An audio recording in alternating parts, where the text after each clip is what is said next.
So Bharat నిప్పుతో చెలగాటం ఆడుతుందండి. ఈ నిప్పు ఎవరు అంటే చైనా. ఇది ఎవరు చెప్తున్నారంటే వాడే చెప్పుకుంటున్నాడు. అంటే లింజియాన్ అని చెప్పి వాళ్ళ spokes person, ministry of foreign affairs. So వీళ్ళ వెర్షన్ ఏమిటి అంటే భారత్ ఒక నెయివ్ అంటే ఏంటి, మీకు అమాయకమైన ఒక దేశం. వీళ్ళు ఎవరితో ఈ ఆట ఆడుతున్నారనేది వాళ్ళు తెలుసుకోవడం లేదు. పదే పదే మమ్మల్ని రెచ్చగొడుతున్నారు. సో మేము ఒకవేళ యాక్షన్ తీసుకుంటే ఈ యాక్షన్ని భారత్ తట్టుకోలేదు. సో ఇలాంటి బెదిరింపులు, సో ఇలాగ మిమ్మల్ని కవ్వించడం చైనా వాడికి ఎప్పుడు కూడా ఏంటంటే ఇది ఒక అలవాటు. Psychological warfare. మేము చాలా పెద్దవాళ్ళం, మేము డ్రాగన్, మిమ్మల్ని అలా మింగేస్తాము, మీ మీద నిప్పులు చెరుగుతాము, ఇవన్నీ మాట్లాడుతూ ఉంటాడు. మరి అసలు విషయం ఏంట్రా అంటే వాడు ఎక్కడా ఉండడు. సో ఇది చైనా వాడి తీరు. సో ఇవాళ ఇదంతా ఏమిటి ఇష్యూ అంటే మీకు జయశంకర్ గారు మీరు గమనించారనుకోండి. ఒక వ్యక్తి ఏమో ఈ నరేంద్ర మోదీ. సో ఈయన కొన్ని దేశాలకు వెళ్తాడు, అక్కడ చైనాకు వ్యతిరేకంగా ఈయన అంటే చైనా పేరు లేకుండా మాట్లాడుతూ ఉంటారు. ఇంకొక వ్యక్తి జయశంకర్ గారు. ఇప్పుడు ఈ జయశంకర్ గారు ఎక్కడికి వెళ్ళినా కూడా ఈయనేం పెద్దగా మాట్లాడు, కానీ మీడియా యొక్క హైప్ ఉంది చూసారా. ఈయన ఏం చెప్పినా కూడా మీకు హెడ్లైన్స్లో చాలా పెద్ద లెవెల్లో ఈ ప్రచారం అనేది జరుగుతుంది. ఇక మూడవ వ్యక్తి అజిత్ దోవెల్. ఈయన పెద్దగా ఎక్కడ ఎక్స్పోజ్ అవ్వడు. ఒకవేళ ఈయన పలానా దేశానికి వెళ్ళారు అంటే ఆ వ్యవహారాలు వేరే లెవెల్లో ఉంటాయి. సో ఈ ముగ్గురు కూడా ప్రపంచ స్థాయిలో భారత్ను ఒక గ్లోబల్ పవర్గా ప్రొజెక్ట్ చేయడం, ఇది ఇవాళ చైనా వాడికి అతిపెద్ద సమస్య. సో మొన్న జయశంకర్ గారు ఫిలిప్పైన్స్ వెళ్ళారు. సో వెళ్ళిన వాళ్ళు ఏంటంటే ఈ నేషనల్ సావనిటీ, ఫిలిప్పైన్స్ యొక్క నేషనల్ సావరిటీకి భారత్ గ్యారంటీ ఇస్తుంది, మేము మీకు రక్షణ కల్పిస్తాము, మీరు ఎవరి గురించి భయపడక్కర్లేదు. సో ఈ మాటలు ఉన్నాయి చూసారా జయశంకర్ గారు అన్న ఈ మాటలు. అంటే ఏంటి, United Nations Convention on the Law of the Sea. అంటే మీకు సౌత్ చైనా సీ వద్ద ఫిలిప్పైన్స్కి చైనాకు మధ్య ఉండే ఘర్షణ. నువ్వు చైనాను చూసి భయపడాల్సిన అవసరము ఏమీ లేదు, మేము ఉన్నాము, నువ్వు ధైర్యంగా వాళ్ళని ఎదుర్కొను, నీ సముద్ర జలాలు ఇవి. వాడు సౌత్ చైనా సీ అంటాడు, అంతేగాని ఫిలిప్పైన్స్ సీ అనడు కదా. కాబట్టి నీ సముద్ర జలాల యొక్క ఈ తీరాలను కాపాడుకో, క్లెయిమ్ చెయ్యి, భయపడకు. నువ్వు భయపడుతున్నావు అంటేనే చైనా వాడు రెచ్చిపోతాడు. మమ్మల్ని చూడు, తిరగబడ్డాము, ఇవాళ తోక ముడుచుకొని కూర్చొని ఉన్నాడు. ఇలాగే ప్రతి ఒక్క చిన్న దేశము ఇలాగే ఉండాలి అనే అతిపెద్ద ఒక మెసేజ్ని ఈయన ఫిలిప్పైన్స్లో సౌత్ చైనా సీ సముద్ర జలాల్లో కూర్చొని ఈయన మాట్లాడాడు. సో ఇది చైనా వాడు తట్టుకోలేకపోతున్నాడు. నువ్వు మాట్లాడుతున్న ఈ భాష అంటే ఫిలిప్పైన్స్ యొక్క నేషనల్ సావనిటీ, ఈ భాష అమెరికా వాడు మాట్లాడేది. అమెరికా వాడు పదే పదే ఒక ఫిలిప్పైన్స్ అనండి, జపాన్, సౌత్ కొరియా, తైవాన్ లాంటి దేశాలకు పదే పదే చెప్తూ ఉంటాడు, నేను ఉన్నాను, నువ్వు భయపడకు, ధైర్యంగా చైనాను ఎదుర్కొని. ఇవాళ భారత్ కూడా అమెరికా భాషే మాట్లాడుతుంది, కానీ మీరు నిప్పుతో చెలగాటం ఆడుతున్నారు, మేము ఇంకా కూడా సహనముతో ఉన్నాము, సౌత్ చైనా సీ వద్ద, హిమాలయాల వద్ద శాంతియుతమైన పరిష్కారం వెతకాలి అనుకుంటున్నాము, కానీ భారత్ మాత్రం పదే పదే మమ్మల్ని ఇలా రెచ్చగొడుతున్నారు. అంటే మిమ్మల్ని మీరు ఒక గ్లోబల్ పవర్గా ఊహించుకొని, అంటే ఇదేమీ లేదండి. జయశంకర్ గారు అమెరికా వెళతాడు. అమెరికాలో ఈ అమెరికా అనబడే దేశం ఎప్పుడు భారత్కి సహాయం చేయలేదు, పాకిస్తాన్కే ఆయుధాలు ఇచ్చారని అక్కడ కూర్చొనే చెప్పగలడు. ఇంత ధైర్యం ఎవరికి వస్తుంది? యూరోప్కి వెళ్తాడు, మేము రష్యా ఆయిల్స్ కొంటామండి, మా అవసరము ఇండియా ఫస్ట్, కాబట్టి మా అవసరాల కోసం ఆలోచిస్తాము, కానీ మీరు గొడవ పడితే మేము ఎందుకు కలగజేసుకుంటాం, మా ఇంటర్ఫిరెన్స్ ఏంటని యూరోప్లో కూర్చొని మాట్లాడతాడు.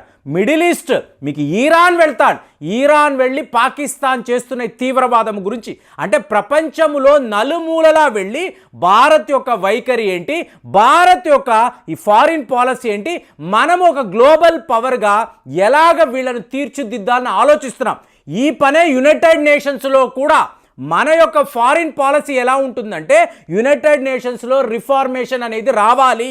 మీకు ఎప్పుడో పాత చింతకాయ పచ్చడి ఆలోచనలు పెట్టుకొని ఆ రూల్స్ని పెట్టుకొని ఇవాళ కూడా ప్రపంచము 193 దేశాలు నడుచుకోవాలి అనేది చాలా పెద్ద తప్పు అని చెప్పి ఆ రిఫార్మ్స్ గురించి కూడా ఇవాళ మాట్లాడుతున్నాం.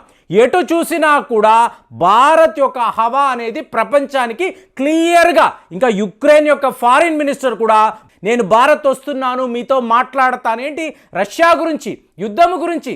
సో ప్రతి వాళ్ళకి కూడా సెంట్రల్ పాయింట్ ఏంటి, భారత్. సో ఇది చైనా వాడికి నచ్చడం లేదు. నువ్వేంటి నాతో కాంపిటీషనా? ఖచ్చితంగా నువ్వు నా కాంపిటీషన్ కాదు, నేను ఫార్ ఏ హెడ్ ఉన్నాను, పదే పదే చెప్పుకుంటూ ఉంటాడు.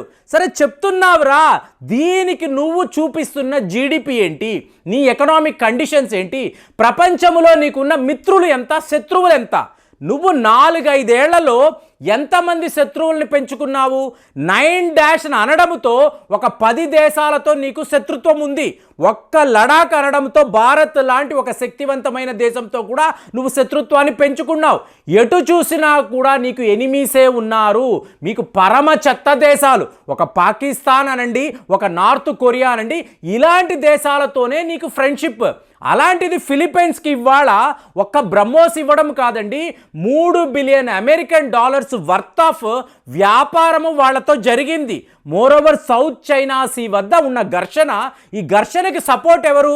మనము నిలబడుతున్నాం. సో అంటే ఏంటి? Quad group, America, Japan, Australia, Bharat, quad group ఫిలిప్పైన్స్కి సహాయంగా సపోర్ట్గా నిలబడము చైనా వాడు తట్టుకోలేకపోతున్నాడు.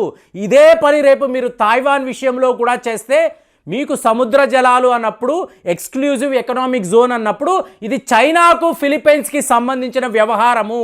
మీరు ఎందుకంటే third party, India third party, నువ్వు ఎందుకు కలగజేసుకుంటున్నావు అని చెప్పి గగ్గోల పెడుతున్నాడు. మీకు గ్లోబల్ టైమ్స్లో అంతా కూడా ఇండియా ఇస్ ఎ నేవ్ కంట్రీ, అమాయకంగా ప్రవర్తిస్తున్నారు, వాళ్ళు ఎంత ప్రమాదంలో ఉన్నారో వాళ్ళు తెలుసుకోవడం లేదు, వాళ్ళు నిప్పుతో చెలగాటం ఆడుతున్నారు, ఇదే మాట్లాడుతున్నాడు. సరేరా, మేము నిప్పుతో చెలగాటం ఆడుతున్నాం, ఇప్పుడు నీకేంటి ప్రాబ్లం? నేను ఫిలిప్పైన్స్ వెళ్ళాను, ఫిలిప్పైన్స్కి నా ప్రొటెక్షన్ ఉంది అని చెప్పాను. నువ్వు ఎన్ని దేశాలను భారత్ నుంచి దూరం చేయాలన్న ప్రయత్నాలు చేస్తున్నావు? మాల్దీవ్స్ విషయంలో ఇదే చేశావు, భూటాన్ని ఇలాగే బెదిరిస్తున్నావు, పాకిస్తాన్ అయితే నీ బానిస దేశంగానే మారిపోయింది. మరి అలాంటప్పుడు నేనేమైనా మాట్లాడేనా? నువ్వు నా జోలికి వచ్చావు కాబట్టి ఇవాళ నేను తిరగబడ్డాను, నీ యొక్క శత్రువులను నా యొక్క మిత్రులుగా చూస్తున్నాను, దాని యొక్క రిజల్ట్స్ ఇవాళ నువ్వు చూస్తున్నావు. ఫిలిప్పైన్స్ కూడా ఇవాళ చైనా మీద తిరగబడుతుంది. ఎందుకు? మా ప్రొటెక్షన్ ఉంది, నువ్వు మమ్మల్ని ఎదిరించగలవా? సౌత్ చైనా సీ దగ్గర, ఇండియన్ ఓషన్ రీజన్ దగ్గర నువ్వు ఎదిరించగలవా? అంటే అమెరికా వాడు ఇండో పసిఫిక్ రీజన్లో ఇండో పసిఫిక్ స్ట్రాటజీ, ఈ స్ట్రాటజీ ప్రకారము చైనాను కట్టడి చేయాలి కాబట్టి క్వాడ్ గ్రూప్ ఉంది. ఇందులో ఈ క్వాడ్ గ్రూపులో అత్యంత మోస్ట్ ఇంపార్టెంట్ రోల్ ఎవరిది? భారత్ది. అలాంటిది భారత్ ఇవాళ మన విదేశాంగ మంత్రి ఫిలిప్పైన్స్ వెళ్ళి చైనాను బెదిరించడము, చైనాకు నువ్వు భయపడకు నేను ఉన్నానని చెప్పడము, ఇదంతా కూడా చైనా వాడికి మింగుడు పడ్డం లేదండి. అమెరికా వాడిని ఒక శత్రువుగా అనుకుంటే ఇవాళ భారత్ తన పొలిమేరలోకి వచ్చి ఇలాగ వాళ్ళని బెదిరించడము. సౌత్ చైనా సీ అనేది ఒక ఇంటర్నేషనల్ వాటర్స్, ఇది చైనా పెత్తనం అని చెప్పి వాళ్ళు మాట్లాడితే ఎవరు ఒప్పుకోకండి. ఆ చుట్టుపక్కల ఉండే ఏ ఒక దేశము కూడా చైనాను ఒప్పుకోకూడదు. మీరు తిరగబడాలి అన్నప్పుడు ఆటోమేటిక్గా అక్కడేంటి? Indonesia, Singapore, Malaysia, Vietnam, Taiwan, ఫైనల్గా ఫిలిప్పైన్స్, ఇంతమంది ఇవాళ చైనా మీద తిరగబడ్డారు అనుకోండి, వాడి పరిస్థితి ఏంటి? ఇది జరగకూడదు అంటే భారత్నే నేను బెదిరిస్తున్నాను చూడు, నేను ఎంత పవర్ఫుల్ కంట్రీయో చూడని చెప్పి అందరికీ చెప్తున్నాడు. కానీ ఇవాళ చైనా వాడు చెప్పే కళ్ళబొల్లి కబుర్లు నమ్మేవాళ్ళు ఎవరూ లేరండి. ఎవరికి వాళ్ళకి వాళ్ళ దేశము ముఖ్యము, వాళ్ళ దేశ భద్రత అన్నప్పుడు ప్రతి వాళ్ళు కూడా శత్రువుల మీద, వాడు ఎంత పెద్ద దేశమైనా, వాడు ఎంత పవర్ఫుల్ కంట్రీ అయినా కూడా ఎవరు లెక్క చేయరు. ప్రపంచంలో ఉండే తమ మిత్రులను కలుపుకుంటారు. ఇలాంటి దేశాలను, చైనా లాంటి దేశాలను వాళ్ళు ఎదిరిస్తారు. ఇదే వాస్తవము. సో దీనికి ప్రత్యక్ష సాక్ష్యము జయశంకర్ గారు ఫిలిప్పైన్స్ వెళ్ళి చైనాను బెదిరించేసి ఈయన తిరిగి రావడము. కాబట్టి దీని మీద ఫిలిప్పైన్స్కి సపోర్ట్గా భారత్ నిలబడ్డాని మీరు ఎలా చూస్తున్నారు? కామెంట్స్లో తెలియజేయండి. మళ్ళీ వచ్చే వీడియోలో కలుద్దాం. జై హింద్.